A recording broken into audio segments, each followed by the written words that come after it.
considered to be one of the best times of your life, but for the most part, it's also the most stressful from up here. Being able to manage your time in and out of the classroom can be overwhelming.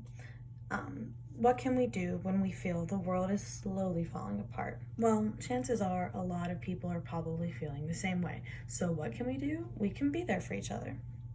I can speak for myself that I do not have anxiety or anything like that, so de stressing me is completely different than trying to de stress someone with actual anxiety.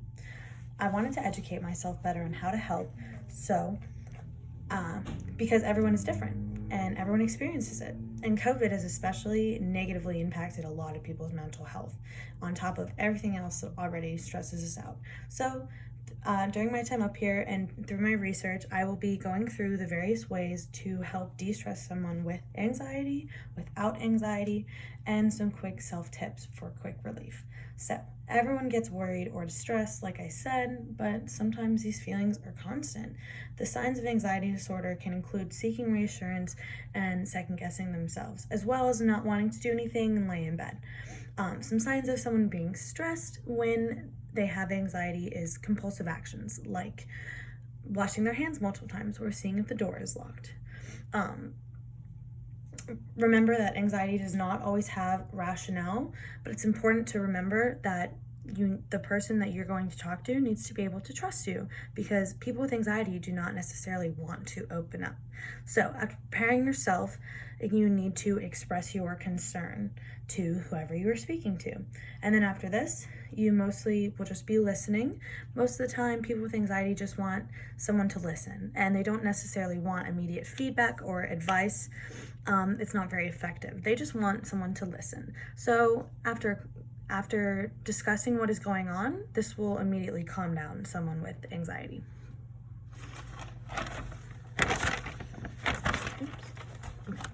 So, de-stressing someone without anxiety is similar but also very different in the way that you actually execute how you're calming them down. So, people without anxiety tend to get stressed from things like having a big work week or just very small things that all build up. So I can say this is true for me, as I don't have anxiety. I don't really get stressed out unless I have a bunch of things going on, like 4 tests in the same week and a 25-hour work week. However, sometimes people can be in denial that they're stressed or so wrapped up in what they're doing that they don't even know. According to Kaba's chart of ways to distress someone, going over what's going on and adding honest feedback is really important and key. If it is more serious, being the voice of reason can be really important and be very effective. Most people our age are just looking for advice and to vent to some people, like those with anxiety. Friends are who's going to be there for you during your time here most of the time. So, you as a friend helping them out. So writing down their schedule, going over what they have to do that week, writing it all down, setting it out, and finding places where they can have time to relax. This is all really effective. And then practicing what you preach, checking up on them after you've done this for them, asking them to do something with you that helps alleviate some of that stress. Just being a good friend and a good person really just will de-stress someone and calm it down.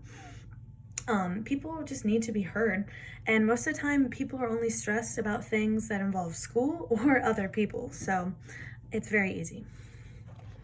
And the last point is quick relief and breathing. So if something is stressing you in the moment and you need to calm down immediately, I have compiled some quick tips on how to allow that to happen. So the first is morning breathing with guided imagery, and guided imagery is when you close your eyes and you imagine a beautiful view, like a nice sunset.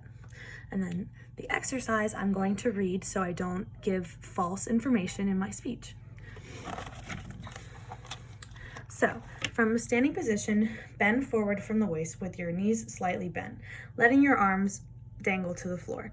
As you inhale slowly and deeply, return to a standing position by rolling up, lifting your head, and lifting your head last. Hold your breath for just a few seconds. Exhale slowly. As you return to the original position, bending forward from the waist. Notice how you feel at the end of the exercise. And I like that it says that, because when I did it, and I don't want to do it because I wanted to be able to read it, I actually felt a lot better, which was great. And then the last thing is just some quick tips. So the best ones that I have found are lighting a candle, going for a walk, eating a healthy snack, and calling your friend. These are probably the most effective ways to just immediately de-stress yourself. Life is hard and stressful, but friends are what make life so much better. And helping someone else just makes everyone feel better. You know, if you're stressed, your friends are probably stressed. So being there for them will automatically make you less stressed too. There are different ways to handle things, and there are different ways to make it effective. Having the right knowledge can really help make someone's day a little bit easier, a little less stressful. And knowing how to de-stress someone is really important in general, and you can be there for any of your friends at any time now. Thank you for watching.